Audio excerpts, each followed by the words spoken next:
Om Swastiastu. Assalamualaikum warahmatullahi wabarakatuh. Saya di sini perwakilan dari kelompok 2. Untuk kelompok 2, saya dan teman-teman saya akan mempresentasikan beberapa oleum. Yang pertama adalah oleum Carcharidis, kedua oleum Cocos, kemudian oleum Caju Putih, dan yang terakhir adalah oleum Cananga. Selamat menyaksikan. Saya Putri Fabrianti, nomor absen 9 dari kelas 11A Farmasi. Kelompok 2 di sini saya akan mempresentasikan mengenai oleum Carcharidis. Pertama yaitu identitas, nama lainnya yaitu minyak ikan hiu, tanaman asalnya yaitu Carcharodon carcharias, Chiloscillium puntatum, Muller dan Hen. Dan Spirna zygaena. Kemudian keluarganya yaitu Carcharodon carcharias, keluarga dari Lamnidae. Kemudian Chiloscillium puntatum, Muller dan Hen, keluarga dari Hemispilidae. Dan Spirna zygaena, keluarga dari Spirnidae. Perkenalkan, nama saya Usmotima, absen 15. Nah, untuk oleum Carcharidis atau minyak ikan hiu ini diperoleh dari hati segar atau hati yang tersimpan baik dan telah dibebaskan dari lemak padatnya dengan jalan penyaringan pada suhu 5 derajat Celcius. Terima kasih. Om Swastiastu. Saya Putri Setiari Dewi, nomor 16, kelas 11A Farmasi. Di sini saya akan menjelaskan mengenai oleum Carcharidis, yaitu tepatnya pada bagian zat berkhasiat. Zat berkhasiat dari oleum Carcharidis yaitu vitamin A, sumber kalori, dan pengobatan untuk avitaminus A dan B. Sekian yang dapat saya sampaikan mengenai zat berkhasiat dari oleum Carcharidis. Mohon maaf jika saya terdapat kata-kata yang salah atau kata-kata yang kurang berkenan. Saya tutup dan akhiri dengan para mesanti. Om Santi, Santi, Santi, Om. Halo, perkenalkan nama saya Putu Aprilia Riani, kelas 11A Farmasi, nomor absen 3. Di sini saya akan menjelaskan pemberian oleum Carcharidis. Pemberian oleum Carcharidis adalah minyak cair berwarna kuning hingga keemasan yang memiliki bau khas, tidak tengik, dan rasa manis. Terima kasih. Kenalkan, nama saya Andi Natalia Sudevi, absen 1. Untuk penyimpanan oleum Carcharidis di dalam wadah tertutup baik. Terima kasih. Nama saya Sut Ali Al-Gadri, absen 26. Nah, di sini saya akan menjelaskan tentang pengolahan minyak ikan hiu. Ada beberapa tahap permurnian minyak ikan, yaitu penyaringan, deguming, netralisasi, pemisahan sabun, pemucatan, dan deorisasi. Tujuannya untuk menghilangkan bau yang tidak lezat dan memperpanjang masa guna atau masa simpan. Pertama, penyaringan, yang dimana kualitas minyak ikan yang dihasilkan dalam proses permurnian tergantung pada cara penyimpanannya dan penanganan ikan sebelum dimurnikan. Yang kedua, deguming adalah proses pemisahan getah dan lendir yang terdiri dari fosfatida, protein, resudi karbohidrat, air, dan resin tanpa mengurangi jumlah asam lemak bebas dalam minyak. Yang ketiga adalah netralisasi. Netralisasi merupakan suatu proses buat memisahkan asam lemak bebas menurut minyak atau lemak menggunakan cara mereaksikan asam lemak bebas dengan basah atau reaksi lainnya yang akan membentuk sabun. Yang terakhir adalah penambahan larutan alkali. Penambahan larutan alkali kepada minyak mentah akan mengakibatkan reaksi kimia maupun fisik. Dan ada beberapa faktor yang akan mempengaruhi proses netralisasi atau pembuatan minyak ikan, yaitu konsentrasi alkali, suhu, pengaduk, dan penyucian. Itu saja yang bisa saya sampaikan. Kurang lebihnya mohon maaf. Terima kasih. Om Swastiastu. Saya Putri Setiari Dewi, nomor absen 16, kelas 11A Farmasi.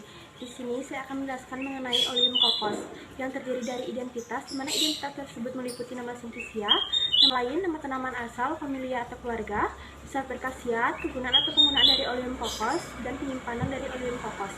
Yang pertama yaitu saya akan menjelaskan mengenai identitas. Nama simplicia yaitu oleum kokos, nama lainnya kelapa, coconut oil, dan virgin oil. Nama tanaman asal yaitu Cocos nucifera, familia atau keluarga yaitu Palmae. Selanjutnya yang kedua itu saya akan menjelaskan mengenai zat berkhasiat. Zat berkhasiat dari oleum kokos yaitu minyak lemak gliserida dari asam laurat dan juga mengandung asam myristinat, asam kaprilat, asam oleat, dan asam palmitat, asam kaprat, asam stearat, dan asam kaproat. Selanjutnya yaitu di sini saya akan menjelaskan mengenai kegunaan atau penggunaan dari oleum kokos. Kegunaan atau penggunaan dari oleum kokos yaitu untuk membuat salep, sampo, sabun yang dapat dipakai untuk mencuci dengan air laut atau air yang kadar kalsiumnya tinggi. Selanjutnya yang terakhir yaitu saya akan menjelaskan mengenai penyimpanan.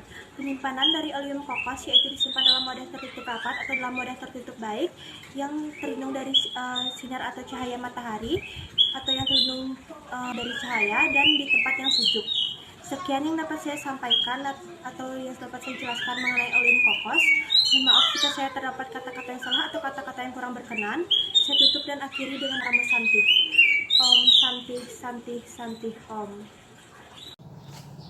Saya Niputika Fabrianti, nomor absen 9 dari kelas 11A Farmasi, kelompok 2. Di sini saya akan melanjutkan presentasi mengenai oleum kokos. Gambar atau foto bagian tanaman yang digunakan yaitu gambar buah kelapa.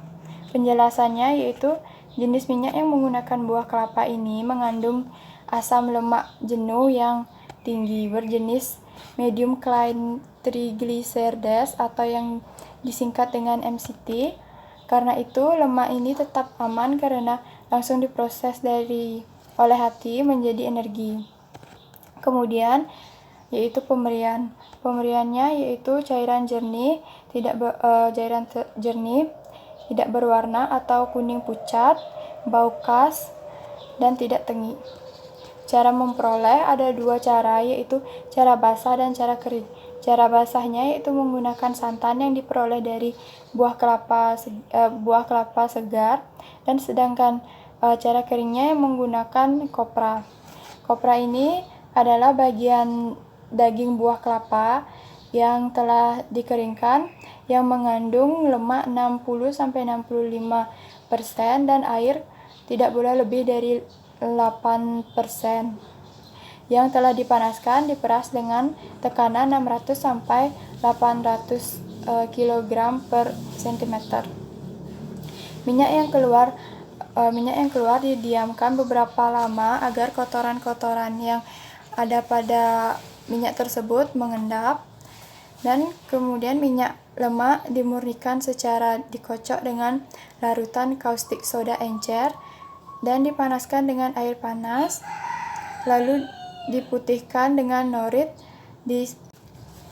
disaring dan dihilangkan baunya dalam hampa tinggi dengan uap yang sangat panas. Kemudian penyimpanannya yaitu dalam wadah tertutup baik, terhindar dari sinar matahari dan berada di tempat yang sejuk. Sekian dari saya, mohon maaf jika ada kesalahan kata.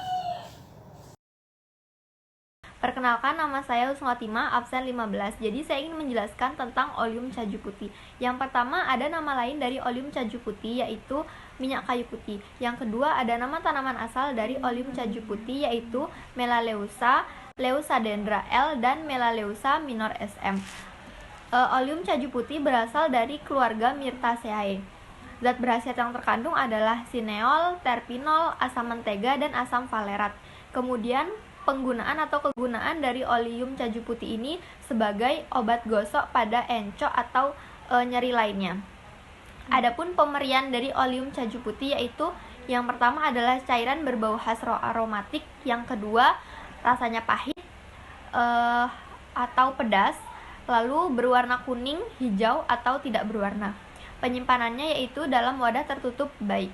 Nah, oleum caju putih ini dihasilkan dari hasil penyulingan daun dan ranting kayu putih yang merupakan metabolit sekunder yang dihasilkan dari pohon kayu putih.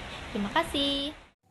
Perkenalkan, nama saya Suud Ali Al-Gadri, absen 26, kelas 11A Farmasi. Di sini saya akan menjelaskan tentang cara pengolahan dari minyak kayu putih atau yang disebut dengan oleum caju putih. Yang pertama, mempersiapkan bahan baku yang dipetik dan diambil tangkainya. Yang kedua, pengeringan bahan baku yang bertujuan untuk mengurangi kadar air dalam daun sehingga minyak akan mudah keluar dari kelenjar minyak. Yang ketiga adalah proses penyulingan. Proses penyulingan menggunakan metode penyulingan air dan uap. Dalam proses penyulingan tersebut, ada pun langkah-langkah yang harus dilewati. Yang keempat, proses pemisahan minyak atsiri yang menggunakan alat separator. Yang kelima adalah menghitung berat minyak atsiri. Berat minyak atsiri dapat ditentukan ketika menimbang botol yang belum diisi atau kosong dengan botol yang sudah terisi minyak atsiri. Dan yang keenam adalah memurnikan minyak, yang dimana minyak atsiri yang diperoleh dibebaskan dari aerosol. Yang ketujuh adalah penghitungan rendaman minyak atsiri. Saja proses pengolahan dari minyak kayu putih atau yang disebut dengan oleum caju putih. Terima kasih. Halo, perkenalkan nama saya Putu Apriliariani, kelas 11A Farmasi nomor absen 3. Di sini saya akan menjelaskan oleum cananga. 1. Nama lain yaitu minyak kenanga. Kedua, nama tumbuhan asal yaitu Ananium odoratum Hook dan THCMS. Yang ketiga, keluarga yaitu Anonaceae. Yang keempat, ada zat berkhasiat yaitu alkohol dengan ester metilbenzoat, linalol, dan terpinol.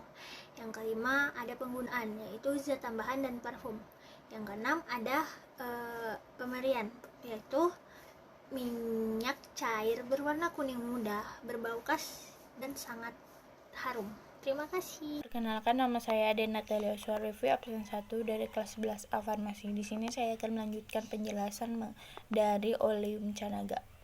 Penyimpanannya dalam wadah tertutup rapat, terisi penuh dan terlindungi dari cahaya. Bunga kenanga memiliki panjang menguntit 6 kelopak sempit berwarna kuning kehijauan yang dapat menghasilkan minyak biang dan canaga oil yang harum. Cara ekstraksi minyak atsiri dari bunga kenanga dilakukan dengan menggunakan metode ekstraksi dengan pelarut karena dapat menghasilkan minyak atsiri dengan kualitas yang baik. Hal ini disebabkan karena adanya suhu yang tidak terlalu tinggi serta alat yang sederhana. Sekian presentasi dari kelompok kami. Jika ada kesalahan kata, mohon maaf. Terima kasih.